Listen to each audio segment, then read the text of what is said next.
Assalamualaikum warahmatullahi wabarakatuh. Jumpa lagi dengan saya Tama dalam Ada Apa Gerangan. Bagaimana kabar kalian? Semoga selalu diberikan kesehatan dan juga rezeki yang cukup. Kali ini dalam segmen Cerita Nina Bobo, di mana saya akan membacakan cerita untuk menemani waktu sebelum tidur kalian. Malam ini, malam minggu, ada sebuah cerita kiriman dari Mas Arif Fatahillah tentang pengalaman mistisnya ketika bekerja di sebuah proyek pembangunan PLTU di Banten. Namanya membuka lahan, apalagi bukit yang masih berupa hutan, pasti ada banyak kendala yang berkaitan dengan hal-hal gaib. Nah, seperti apa pengalaman Mas Ari? Letakkan gadget kalian, pejamkan mata. Ceritanya mulai dari sini.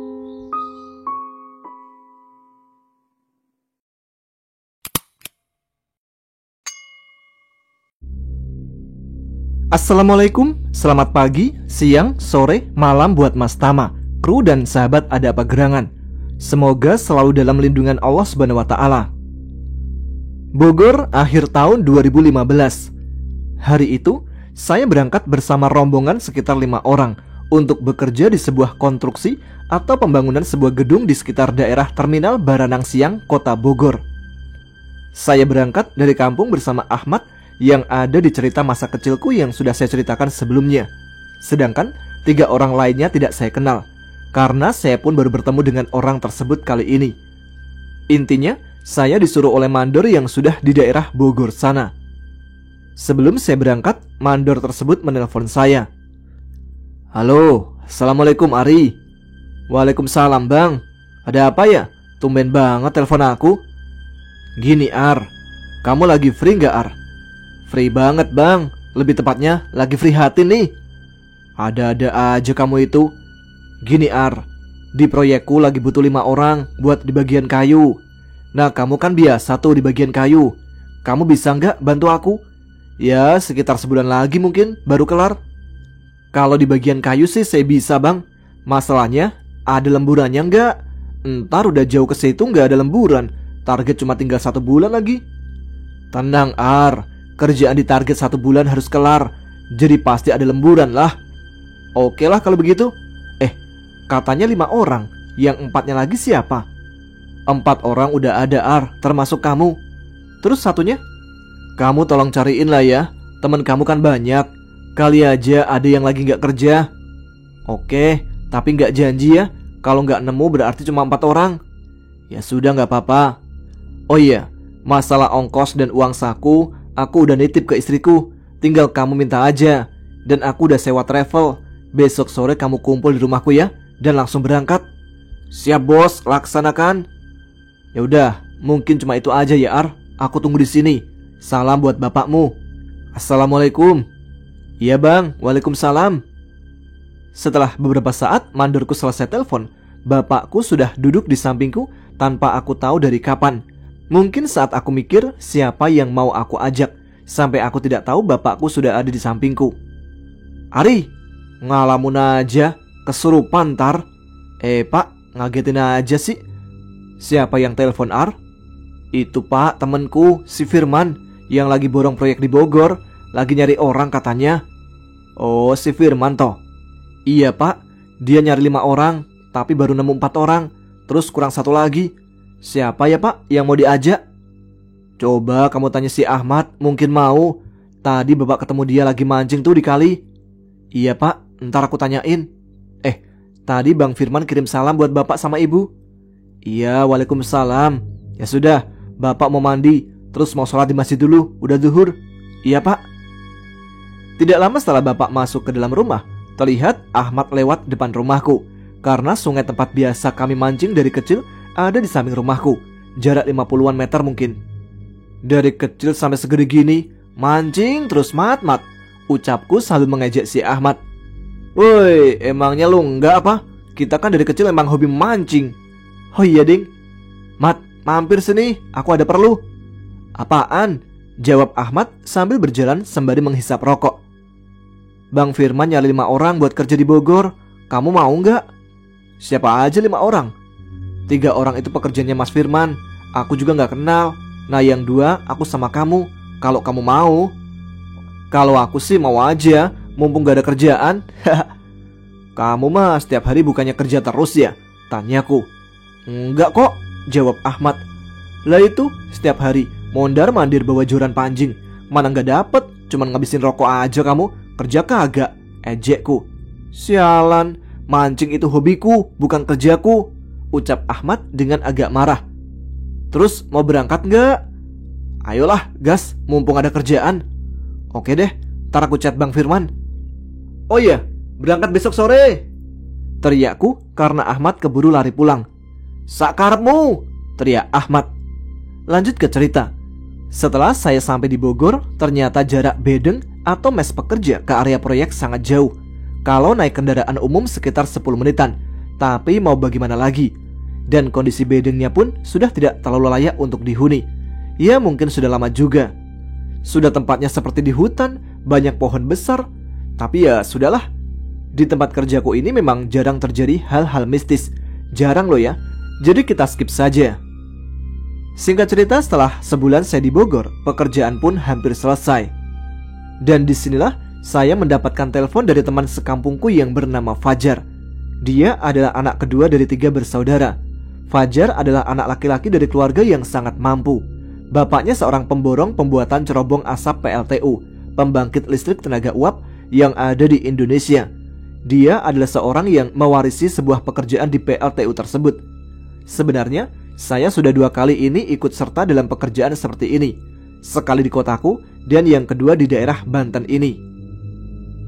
Assalamualaikum Ari, ucap Fajar dari seberang telepon. Waalaikumsalam Jar, jawabku. Gimana kabarnya Ar?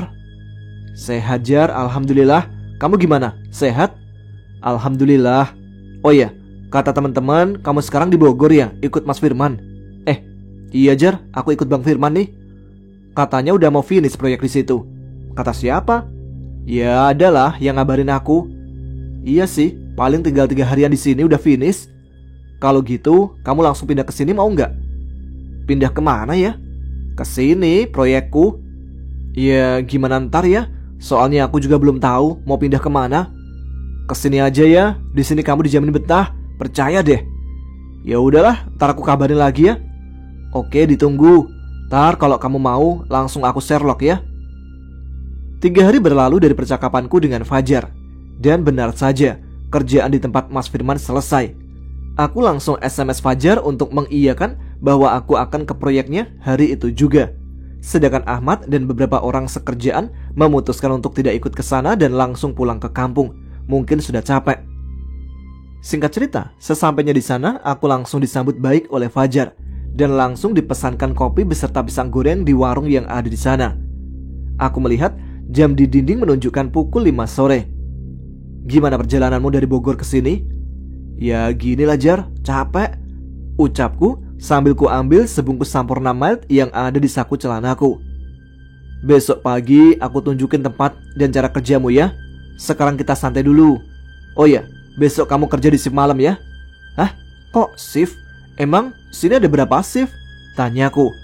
Ya biasa, 2 shift kayak dulu pas di PLTU kota kita. Shift 1 jam 6 pagi sampai jam 6 sore. Dan shift yang kedua jam 6 sore sampai jam 6 pagi. Begitu seterusnya. Oh, oke lah, siap. Dan besok kamu bukan di bagian pembuatan cerobong, tapi di bagian tebing itu, ucap Fajar sambil menunjuk sebuah tebing yang sudah mulai dikerjakan 1/4 bagian. Iyalah, gimana baiknya aja. Yang penting aku bisa ngerjain. Pasti bisa lah. Di jam setengah 6-an banyak pekerja yang berganti shift 1 dan shift 2. Begitupun dengan ekskavator yang mulai turun untuk istirahat. Mungkin ada sekitar 20-an ekskavator di area tebing tersebut. Paginya, aku diajak ke area tebing yang akan kukerjakan sambil ditunjukkan berbagai cara dan dikenalkan kepada beberapa pekerja yang didampingi pula oleh beberapa orang Cina yang memang sengaja dipekerjakan untuk memantau para pekerja. Memang di proyek PLTU ini Cina dan Indonesia saling bekerja sama untuk membuatnya. Singkat cerita, saya ditunjuk untuk mengoperasikan mesin bor saat shift malam karena operator dari mesin tersebut sudah pulang dan tidak balik lagi. Konstruksi pengecoran tebing tidak memakai scaffolding seperti yang ada di pembuatan gedung bertingkat, melainkan menggunakan pipa besi yang diklem satu sama lain, sehingga lebih mudah dan bisa menjangkau tempat-tempat yang sempit sekalipun. Tebing yang akan kami kerjakan mempunyai tinggi sekitar 70-an meter dan panjang sekitar 200-an meter dengan sudut kemiringan 70-an derajat dan akan dibagi menjadi beberapa muka tebing untuk memudahkan pekerjaan nantinya. Setelah maghrib, saya dan teman-teman bersiap untuk berangkat ke lokasi dengan jalan kaki. Setibanya di lokasi, kami harus menaiki bukit tersebut. Sesampainya di atas bukit, kami harus turun lagi ke tempat yang akan kami kerjakan. Di shift malam ada 8 orang, 6 pekerja Indonesia dan 2 orang Cina yang mengatur dan sekalian mendata siapa saja yang bekerja. Karena mesin bornya hanya 2, otomatis dibagi menjadi 2 bagian dan jarak antara mesin satu ke satunya sekitar 15 meter. Di grupku ada aku, Agus, dan Fahri. Sedangkan di grup 2 ada Anam, Rizky, dan Taufik. Mesin bor ini dijalankan dengan tenaga angin yang berasal dari mesin Airman PDS 1855 kalau nggak salah ya. Saya diajarkan oleh orang Cina yang tentu saja saya tidak tahu bahasanya, tapi cukup maksud dengan apa yang dia katakan. 3-4 lubang bisa saya atasi dengan cukup mudah dan cepat, karena di bagian paling atas adalah tanah. Tapi ketika sampai di lubang yang kelima dengan kedalaman sekitar 3 meter ke depan, rasanya seperti ada ruang yang cukup lebar dan otomatis mesin bor yang aku kendalikan maju dengan cepat dan tidak terkendali. Segera aku matikan panel listriknya yang ada di sampingku. Wah, apaan ya? Tanyaku pada kedua temanku karena bingung. Edan, ucap Fahri. Kok kayak ada lubang ya? Jangan-jangan, kata Agus. Sudahlah, jangan mikir yang negatif dulu. Ayo lanjut, ajakku sambil menghidupkan mesin dan mengeluarkan mata bor tersebut. Karena mengeluarkannya dengan angin, otomatis tanah yang selesai dibor pun ikut keluar. Dan tiba-tiba tercium bau sesuatu. Kalian nyium bau nggak? Tanya Agus. Fix ini, fix. Merinding banget gua, sumpah. Gimana Ar? Udah nggak apa-apa, terus berdoa. Fokus, jangan bengong. Kuburan? Ya, itulah yang ada dalam otak kami. Tapi mana mungkin di atas tebing ada kuburan, kan aneh. Sampai akhirnya 15 lubang kami bisa dapat dalam semalam. Ya, karena masih muda untuk dikerjakan mungkin. Jam 5 pagi kami sudah disuruh untuk istirahat bekerja karena sudah melebihi target. Kami pun duduk sambil bercanda menunggu jam 6 pagi untuk ganti shift. Singkat cerita, beberapa bulan telah berlalu. Ada temanku yang baru datang dari kampung yang bernama Rohman. Ketika istirahat pada jam 12 malam, saya dan teman-teman berniat untuk pulang ke mes menemui Rohman.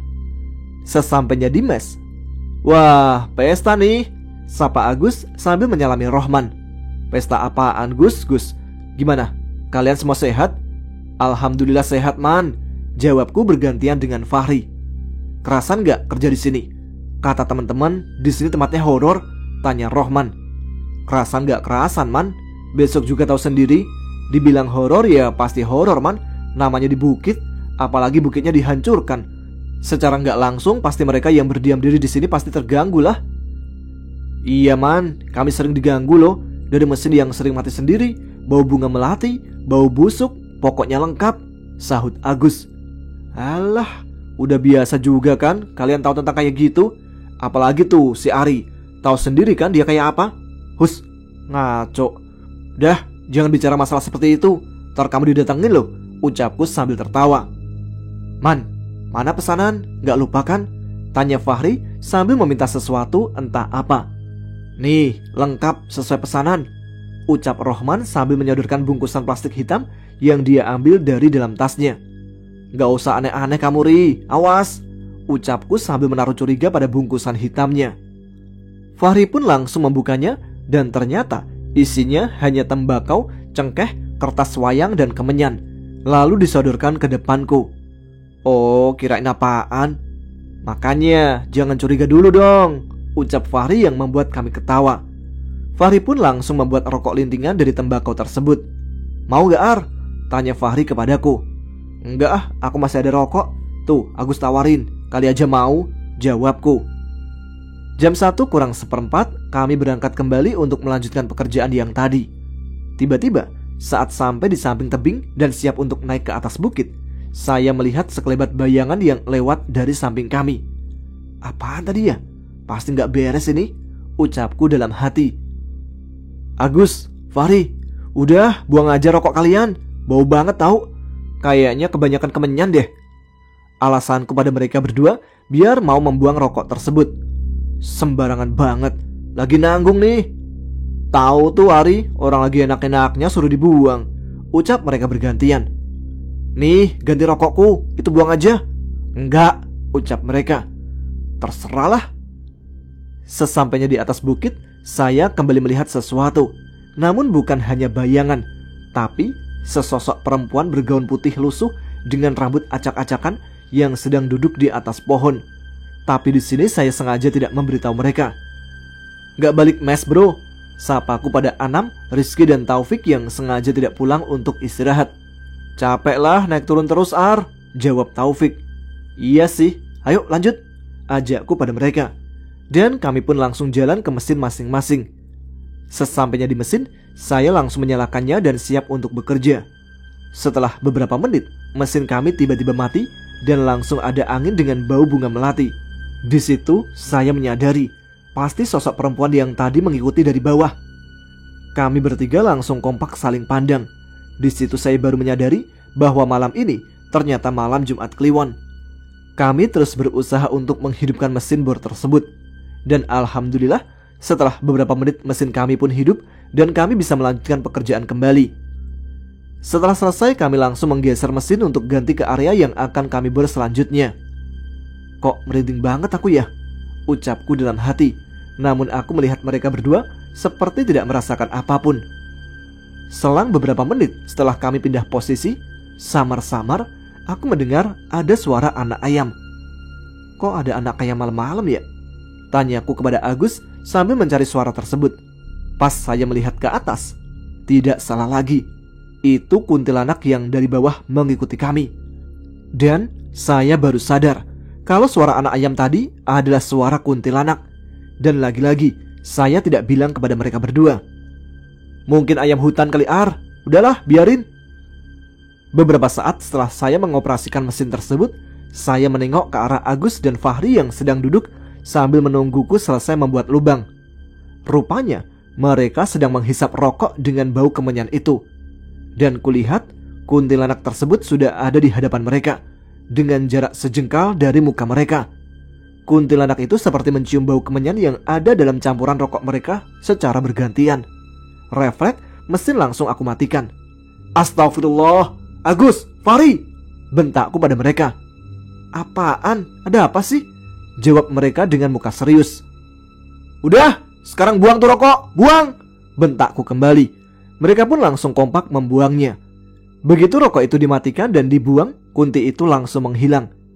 Sesaat setelah mereka membuang rokoknya, kuping kiriku seperti ada suara serak yang berkata, "Kamu telah mengganggu kenikmatanku, bocah."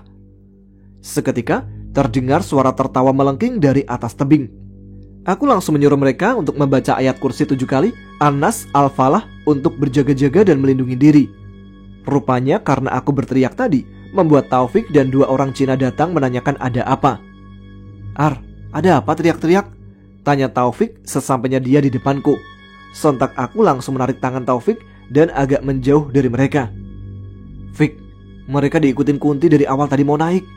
Tadinya aku cuma melihat ada bayangan, tapi sampai di atas, aku lihat kuntilanak itu duduk di atas pohon sambil melihat Agus dan Fahri. Kayaknya Kunti itu suka dengan bau kemenyan yang ada dalam rokok mereka. Haha, malah ketawa. Kamu kesurupan ah? Ucapku sambil menoyor kepalanya. Ari, sebenarnya aku tahu kamu itu siapa. Aku tahu mereka diikutin kuntilanak. Aku juga tahu kamu bukannya gak suka dengan rokok yang mereka hisap. Cuman kamu itu tahu bagaimana kondisi di sini, iya kan? Maksudmu apa? Terus kamu tahu dari mana tentang semua itu? Tanyaku. Ar, kita hampir sama. Aku bisa lihat seperti apa yang kamu lihat. Dan aku pun tahu apa maksud kamu datang ke sini. Karena semata-mata bukan karena pekerjaan kan? Tahu dari mana, Fik? Tanyaku bingung. Tuh lihat, sebelah kanan atas. Kamu lihat apa? Kakek-kakek berbaju serba putih. Ya bener Ar. Udahlah, suatu saat kamu tahu sebenarnya. Selalu hati-hati dan istighfar ya, ucap Taufik sembari kembali ke Agus dan Fahri. Aku masih bingung dengan ucapan Taufik. Kenapa dia bisa tahu? Dan dari sini aku baru tahu siapa Taufik. Tapi sudahlah, pikirku. Dan orang Cina pun menanyakan kepada Taufik hal apa yang terjadi. Taufik pun menjelaskan, lalu semua kembali ke tempat masing-masing. Pesanku, kamu lebih hati-hati ya. Kayaknya kuntilanak itu marah sama kamu, bisik Taufik. Iya, sana ke tempatmu. Oke, teriak orang Cina dari atas bukit yang memberi tanda bahwa mesin kompresor siap dinyalakan lagi. Dan kami pun serentak menjawab dengan kata oke. Terdengar kumandang azan subuh. Lalu saya pamit kepada teman-temanku untuk sholat di gudang tempat penyimpanan peralatan yang ada di atas bukit. Setengah 6 pagi, semua mesin sudah dimatikan oleh kedua orang Cina. Dan sudah ada salah satu pekerja yang akan bekerja di shift siang. Saat aku pulang, aku ditanya oleh Agus dan Fahri. Sebenarnya semalam ada apa sih? Sampai-sampai kamu marah-marah? Tanya Agus. Gini Gus, aku jelasin. Dari awal kita mau naik, kita sebenarnya sudah diikutin makhluk halus. Tapi aku coba diam. Terus sampai di atas, aku lihat dengan jelas ada kuntilanak duduk di pohon samping mesin kompresor, sambil ngeliatin kalian yang lagi jalan sambil ngerokok kemenyan. Pikirku sih Kunti itu suka dengan bau kemenyan yang kamu campur di rokok kalian.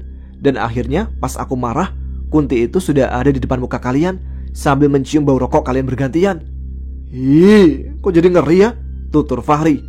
Makanya kalau dibilangin jangan ngeyel kalian, ucapku. Iya maaf, kompak jawaban mereka. Udahlah, ayo pulang, ajakku.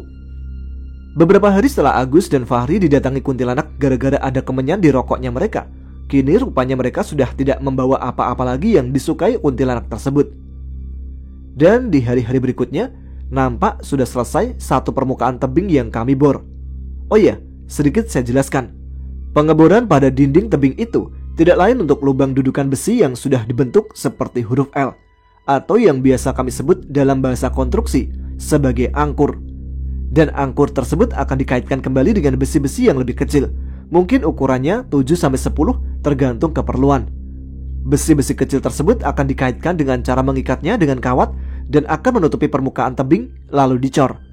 Di sini cara pengecorannya juga bukan seperti pada umumnya di bangunan, melainkan dengan cara penyemprotan bahan mentah, yaitu berupa semen, pasir, kerikil yang dicampur. Sesudah jadi campuran, lalu ditaruh ke mesin yang selanjutnya akan didorong oleh mesin kompresor dan akan disemprotkan ke dinding tebing yang sudah ditentukan. Ketebalan dan keenceran beton akan diatur oleh operator yang bertugas menyemprotkan bahan tersebut. Dan kebetulan yang jadi operator penyemprotan ada 4 orang, 2 orang di masing-masing shift. Kalau di shift malam, saya dan Taufik. Ketika besi-besi datang diantar oleh mobil, kami para pekerja langsung mengerjakan apa yang jadi kebutuhan di pekerjaan hari itu. Di atas bukit tersebut memang sengaja dibuka atau diratakan tanahnya untuk memudahkan perancangan besi-besi tersebut. Besi-besi itu memiliki panjang yang rata-rata 12 meter. Ada yang dilipat menjadi 2, yaitu 6 meter, dan ada yang lurus 12 meter. Ketika para pekerja sudah selesai meluruskan besi-besi tersebut dan akan siap dipasang, mereka langsung turun dari atas bukit ke tebing-tebing yang akan dipasangkan. Malam itu, pekerja di shift malam ada sekitar 10 orang. 2 orang bertugas untuk menarik dan menurunkan besi-besi. 8 orang bertugas memasang dan mengikat besi-besi yang sudah ditentukan jaraknya. Saya serta teman-teman 7 orang bertugas untuk mengikat. Sedangkan di atas ada Furkon dan Mbah Amin. Kita ke sudut pandang Mbah Amin. Mbah Amin adalah seorang pekerja yang mungkin saat itu usianya sekitar 60 tahunan. Mbah, kita di atas cuma 2 orang loh. Mbah gak takut kalau aku tinggal sendirian pas aku nurunin besi? Tanya Furkon. Alah Kon, aku sudah tua, udah banyak pengalaman tentang hal seperti itu. Yang penting kita jangan diganggu, pasti mereka gak ganggu, jawab Mbah Amin. Oh ya sudah Mbah, jadi aku gak khawatir kalau aku tinggal nurunin besi. Iya gak apa-apa Kon, sana kerja lagi, masih banyak tuh yang belum diturunin, perintah Mbah Amin. Tidak lama dari itu, Mbah Amin pun berlalu meninggalkan Furkon untuk mengambil besi dan menariknya untuk diturunkan oleh Furkon. Pelan-pelan Mbah, kalau capek istirahat, ucap Furkon sambil meledek Mbah Amin. Iya, cerewet. Entah yang keberapa kalinya Mbah Amin menarik besi-besi itu, Ujung besi diangkatnya ditaruh ke pundaknya dan berjalan. Tapi ketika Mbah Amin akan menarik, kok berat banget ya? Apa ini? Nyangkut apa ya? Pikir Mbah Amin. Di atas bukit memang ada sutet yang digunakan untuk jalur listrik nantinya, dan beberapa pohon besar yang sengaja tidak ditebang karena katanya ada penunggunya. Selang beberapa detik dari Mbah Amin merasakan berat saat menarik besi, Mbah Amin berbalik badan untuk mengeceknya. Dan dia melihat sosok makhluk berbulu yang tingginya sekitar 3 meter sedang memamerkan gigi runcingnya. Astagfirullah, ternyata genderuwo, ucap Mbah Amin. Kau genderuwo, aku tidak merasa mengganggumu. Tolong jangan ganggu aku, ucap Mbah Amin kembali.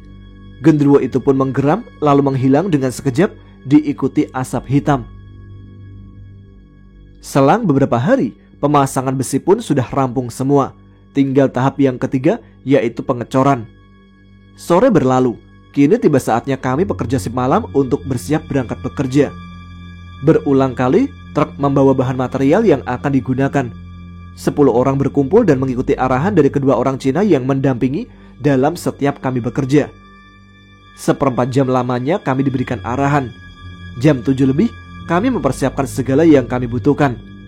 Nama kedua orang Cina itu adalah Mr. Wang dan Mr. Jia. Mereka sudah lama tinggal di Indonesia. Kalau di satu tempat sudah selesai pembuatan PLTU-nya, pasti mereka akan berpindah ke tempat yang lainnya. Ingat, semua campuran seperti yang Mr. Wang katakan, jangan dikurangi dan jangan dilebihkan, tutur Taufik yang memang sedikit mengerti bahasa mereka. Sesudah material terkumpul, Mr. Wang lalu menghidupkan mesin kompresor. Aku dan Taufik siap turun ke tebing yang akan kami kerjakan. Dan tidak lupa, Mr. Wang memberikan 1 buah HT kepada kami untuk komunikasi. Ayo Fik, turun, ajakku. Ayo, jawabnya. Entar pas istirahat, aku mau ke warung dulu ya. Aku lupa nih, gak bawa bekal, tutur Taufik. Kita bareng aja ya, soalnya aku juga gak bawa, jawabku. Sesampainya di tempat, kami pun langsung bersiap-siap untuk menyemprotkan bahan cor tersebut. Diraihnya selang berukuran betis orang dewasa sebagai sarana menyalurkan bahan cor yang sudah dicampur dari atas bukit. Dan tidak lupa, kami memakai safety harness yang dicantolkan ke pipa besi sebagai alat keamanan kami. Sini aku dulu ya, lihat dan perhatikan, perintah Taufik. Lah terus aku ngapain? Tanyaku. Nih, pegang HT ini aja, jawabnya. Tidak lama, HT pun berbunyi. Apakah sudah siap? Tanya Mr. Wang lewat HT dengan nada yang kurang jelas, tapi kami memahaminya. Dan aku pun menjawab, oke. Langsung dialirkan bahan itu dari atas, dan Taufik pasang kuda-kuda karena kekuatan semprotannya memang sangat kencang. Dan aku berani jamin, kalau semprotan itu terkena badan, pasti luka-luka. Gini liatin, perintah Taufik sambil menyetel air keran yang terhubung langsung kepada selang. 3 jam pun berlalu. Akhirnya bahan campuran di atas habis. Pekerja di atas langsung menyampurkan kembali. Saya dan Taufik tidak dibolehkan naik ke atas, katanya takut capek. Setelah selesai, kami pun dikasih kode lewat HT. Giliranku menggantikan posisi Taufik. Alhamdulillah bisa, dan pada jam 12 malam akhirnya kami bisa istirahat. Ada yang membuat mie instan, ada yang tidur, ada pula yang cuma makan cemilan, duduk sembari melihat indahnya lampu-lampu kapal di lautan. Ayo Fik, turun, ajakku. Ayo. Kami pun berpamitan kepada Mr. Wang untuk pergi ke warung karena tidak membawa bekal. Fik, sebenarnya apa sih yang kemarin kamu maksud? Tanyaku sambil berjalan menuruni bukit. Yang mana ya? Jawabnya malah bertanya balik. Itu loh yang katanya kamu tahu tentang aku, tentang kenapa aku kerja di sini. Tanyaku kembali. Oh, itu toh. Udahlah, besok juga kamu pasti tahu sendiri, jawab Taufik singkat. Tidak lama kami pun sampai di warung dan langsung memesan 2 kopi hitam dan beberapa nasi bungkus pesanan dari teman-temanku. Sekembalinya kami, tepat saat kami mulai naik bukit, terdengar suara laki-laki dengan nada yang lumayan lirih tapi masih terdengar. Assalamualaikum. Terdengar suara salam dari sebelah kanan. Padahal sebelah kanan saya berjalan adalah hutan yang tidak terlalu lebat, sedangkan di sebelah kiri kami adalah bongkahan-bongkahan batu yang belum selesai diangkut dari hasil para pekerja alat berat yang membongkar sebagian bukit itu. Waalaikumsalam. Serentak kami menjawab dan langsung diam sambil menganggukkan kepala kami, tanda kami mendengar suara itu. Suara itu adalah suara kakek-kakek yang kemarin pernah dikasih tahu Taufik. Kami melihat sosok kakek itu tersenyum dan berucap, "Selamat datang, Cuk." Aku pun terheran dan tahu kakek itu bukanlah makhluk seperti kami, tapi dari bangsa jin. Namun entah kenapa perasaanku rasanya aman. "Sebenarnya kakek ini siapa?" tanyaku kepada kakek tersebut. Belum menjawab pertanyaanku, sosok kakek itu hilang entah kemana. "Fik, sebenarnya kakek itu siapa sih? Apakah itu leluhurku atau leluhurmu? Kok rasanya gak asing ya?" tanyaku pada Taufik. Dan lagi-lagi Taufik menjawab dengan kata, "Besok-besok kamu bakal tahu, Ar." Alah, jawaban macam apa itu? Ucapku. "Ayolah, setengah jam lagi mulai kerja," ajak Taufik sembari melihat HP yang di tangannya. Setelah istirahat selesai, kami semua bekerja kembali. Sampai pagi tidak ada hal menyeramkan kecuali tercium bau melati yang datang dengan angin-angin kecil. Beberapa minggu berlalu, akhirnya aku terbiasa dengan pekerjaan di sini. Bayangkan, hampir 1 tahun saya bekerja di sini. Mungkin saya kerja di siang hari hanya 15 hari. Itu pun menggantikan teman yang sakit atau pulang kampung.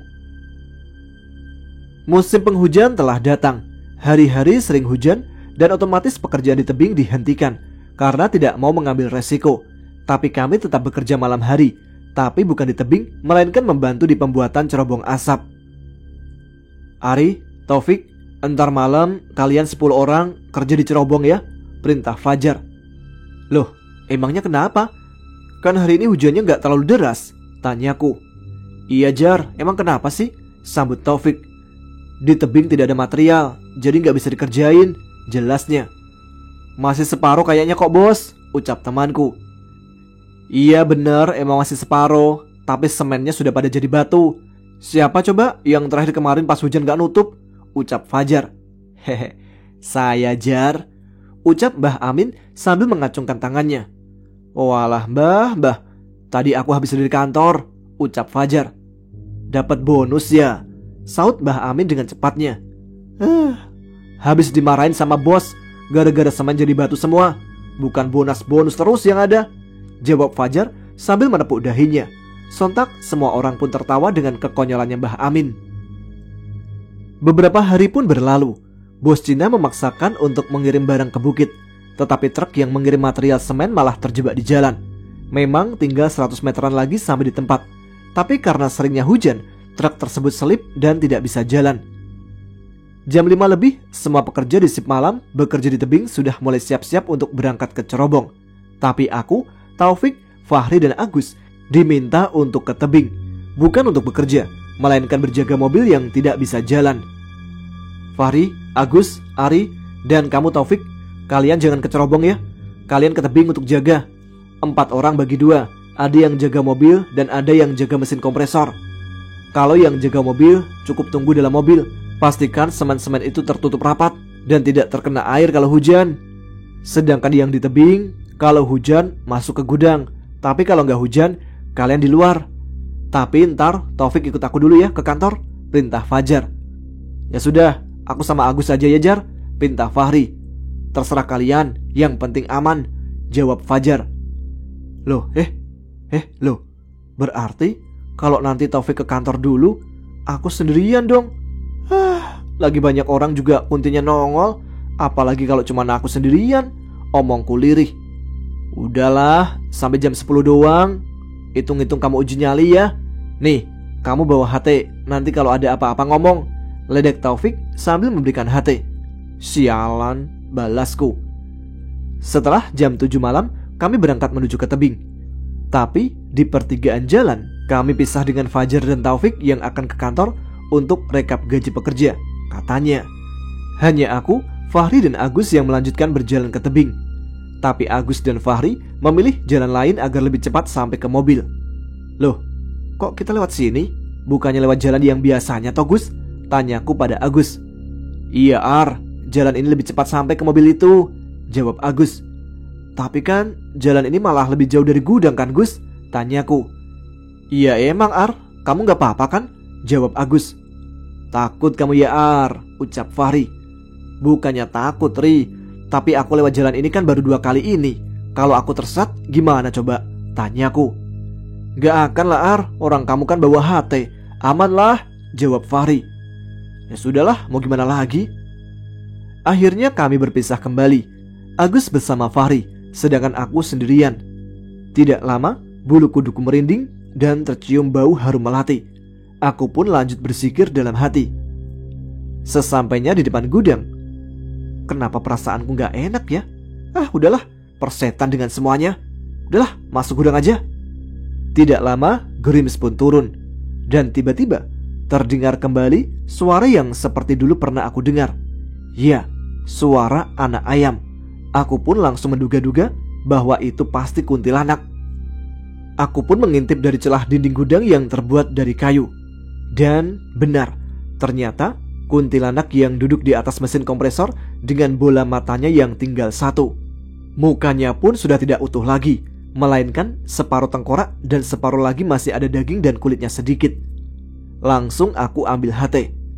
Taufik, monitor Fik, panggilku lewat HT. Ya masuk, jawab Taufik. Udah keluar Fik, nangkring di atas mesin, jelasku. Bentar lagi kelar Ar, sabar napa? Jawab Taufik. Sialan kamu Fik. Aku melihat kembali Kunti itu, dan ternyata Kunti itu pun balik melihatku yang tahu aku sedang mengintipnya. Kepalanya mengangguk-angguk seperti mau jatuh.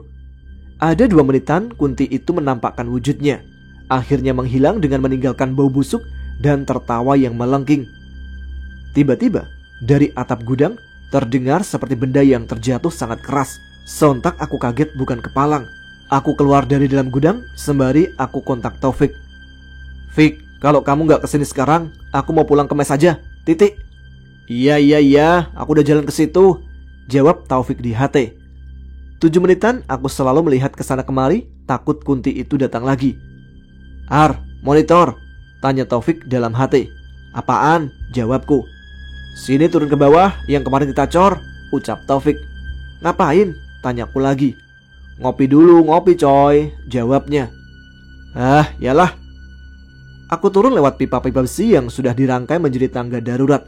Dan sesampainya di tempat Taufik, lama banget kamu Fik, ucapku. Lama? Ini masih jam 9 lebih loh. Untung kelarnya agak cepet. Nih kopi, jawab Taufik dengan agak marah sembari mengeluarkan kopi hitam dalam kantong plastik yang masih panas. Makasih. Terus mana gelasnya? Jawabku. Lupa aku, gara-gara kamu berisik terus sih. Udahlah, minum pakai kantong plastik itu aja, ucapnya. Aku sobek sedikit di ujung kantong plastik itu agar tidak susah untuk diminum. Sedikit demi sedikit aku minum dan kutaruh di papan kayu yang menjadi alas kami untuk duduk, sambil kubakar rokok Sampurna Med kesukaanku. Tapi baru kuseruput 3 kali, tiba-tiba kopiku habis tak bersisa. Gak usah ngerjain lo Fik, omongku serius kepada Taufik. Maksudnya? Jawab Taufik dengan bingung. Ini apa maksudnya? Kamu minum kopiku ya? Ku ambil plastik kopiku dan kulihatkan kepadanya. Dih, apaan? Dari dulu kan kamu tahu aku gak pernah suka kopi hitam. Nih, kopiku dari dulu kopi mix, jawab Taufik sambil menjelaskan kopi kesukaannya. Terus? Tanyaku. Diminum Kunti kali? Tanpa disadari, Taufik berucap seperti itu. Sontak kami pun langsung serius. Coba, mana plastik kopimu? Ku kasihkanlah plastik tersebut. Ternyata setelah diperhatikan, ampas kopi yang tersisa itu kering. Gak beres Ar, ayo naik, ajak Taufik. Tanpa mengiyakan, aku langsung naik ke atas. Dan sesampainya di atas, kami berdua berkeliling mengecek situasi di area gudang dan mesin aman. Sesudah dari itu, aku diajak Taufik untuk menonton video, entah dunia lain atau 2 dunia. Pokoknya yang ada di Trans 7, yang ada Kiprana Lewu dan Mbak Ana Cike, yang dulu pernah syuting di pantai yang gak jauh dari sini. Kalau dilihat dari sini pun pasti kelihatan pantainya. 1-2 menit kami menonton, tiba-tiba angin datang dengan sangat kencang dari arah laut. Pasir yang bertumpukan pun berterbangan hingga mengenai mata kami. Dan saking besarnya angin, membuat 3 lembar triplek yang tebalnya 1 cm yang ditumpuk dan biasa jadi alas pas istirahat pun ikut terlempar. Saat terlemparnya triplek tersebut dan pas jatuh ke tanah, dari salah satu triplek itu, aku melihat ada kelinci yang masuk ke bawah triplek tersebut. Dan ketika aku buka triplek itu, ternyata tidak ada kelincinya. Aneh campur bingung. "Matiin Fik, jangan nonton video itu," ucapku. Seketika angin pun berhenti. 3 jam berlalu. "Ari, aku mau tidur dulu ya. Tar jam 2-an bangunin. Tar gantian deh. Ngantuk banget ini mata," pinta Taufik. "Ya udah sana," jawabku. Setengah jam kemudian, akhirnya Taufik terlelap dalam tidurnya. Dan "Assalamualaikum, cu." Terdengar suara yang tidak asing bagiku dari arah pohon. "Waalaikumsalam, kek," jawabku sambil jalan dan memperhatikan kalau dia adalah kakek yang pernah aku lihat beberapa kali. "Kek, sebenarnya kakek ini siapa dan dari mana? Kenapa bagiku kakek tidak asing?" tanyaku kepadanya yang jarak kami hanya 2 meteran. "Cu, sebenarnya kakek ini adalah jin kodam yang ikut dengan buyutmu dulu. Kenapa aku tidak asing bagimu? Karena dari belum lahir pun aku sudah menunggumu untuk menepati janji setiaku dan mewariskan sedikit ilmu yang buyutmu miliki." "Buyut? Buyut siapa?" Tentu kamu tidak akan pernah tahu, karena dia hidup jauh sebelum kamu dilahirkan," jawabnya. "Lalu, janji apa yang kalian ikat?" tanyaku. "Sumpah setiaku untuk keturunan yang sudah ditentukan oleh buyutmu, yaitu anak yang istimewa." "Istimewa?" "Ya, istimewa. Apa selama ini kamu tidak menyadarinya?" "Apa istimewanya diriku?" jawabku penasaran. "Kamu adalah anak kedua. Ibumu juga anak kedua. Bapakmu juga anak kedua. Dan kakek nenekmu, orang tua dari bapakmu pun anak kedua. Itulah permintaan dari buyutmu, cu." "Terus?" "Sekarang umurmu sudah cukup untukku membuka mata batinmu dengan penuh dan menurunkan ilmu warisan dari buyutmu. Setelah itu, aku akan setia mendampingimu, cu," jelasnya. Kek, maaf ya, bukannya saya menolak. Dengan segala rasa hormat, saya sangat berterima kasih kepada buyutku dan kakek yang sanggup sumpah setia. Pasti dia bukanlah orang sembarangan, walaupun aku tidak tahu seperti apa rupa dan wataknya. Maaf sekali lagi, kek. Bukankah manusia tidak diperbolehkan meminta-minta kepada makhluk gaib atau jin, kecuali jin itu yang mempunyai satu keinginan untuk membantu? Itu pun jika diizinkan oleh orang tersebut, paparku. "Ya, semua itu memang benar adanya, cu. Dan apakah kamu tidak menyesal dengan keputusanmu?" tanya kakek. "Insya Allah tidak, kek. Aku mau menerima semua ilmu itu asalkan buyutku masih hidup dan aku belajar langsung dengannya," jawabku. "Semoga Allah selalu melindungi kamu, cu," doanya. "Amin, kek." "Oh iya, kek, saya boleh tanya satu hal?" "Apa itu?" "Dulu waktu aku kecil pernah melihat sosok besar seperti pocong, dan aku juga sering mimpi tentang hal gaib. Contohnya saat aku mimpi membuat keris dengan kakekku, dan kakekku bilang, 'Ini bukan mimpi, suatu saat kamu akan tahu semua.' Kakekku bilang begitu dalam mimpiku. Apakah ini semua ada kaitannya dengan sampeyan, kek?" tanyaku panjang lebar. Ya, semua itu aku dan buyut-buyutmu yang sudah mempersiapkannya.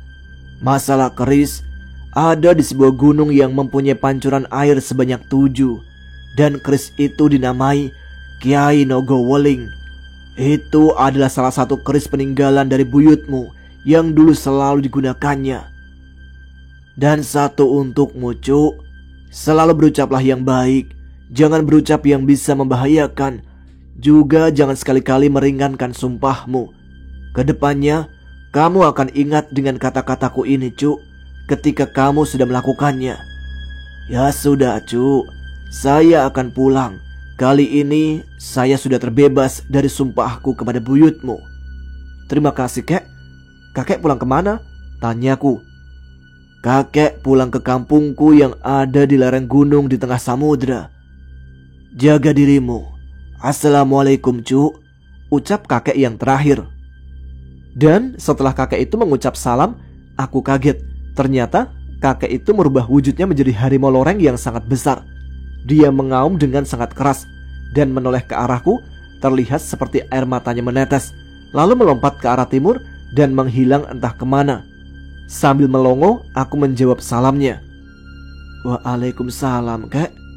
Demi Allah, aku menangis ketika menulis lipat terakhir ini. Jadi teringat lagi. Semoga Allah selalu melindungimu, kek. Baiklah, itu saja ceritaku kali ini. Terima kasih sudah mendengar ceritaku. Salam hormat dariku. Wassalamualaikum warahmatullahi wabarakatuh. Baiklah, demikian cerita dari Mas Arif Fatahillah ketika bekerja di Banten pada tahun 2015 yang lalu. Kita tunggu cerita selanjutnya dari Mas Ari, barangkali ada ya. Terima kasih untuk Mas Ari sudah membagikan pengalaman mistisnya. Terima kasih juga untuk teman-teman sekalian yang telah menyimak. Semoga bisa tidur lebih nyenyak. Yang masih melek, seperti biasa, tuliskan komen, tunjukkan eksistensi kalian. Saya Tama pamit, selamat malam, selamat beristirahat. Wassalamualaikum warahmatullahi wabarakatuh.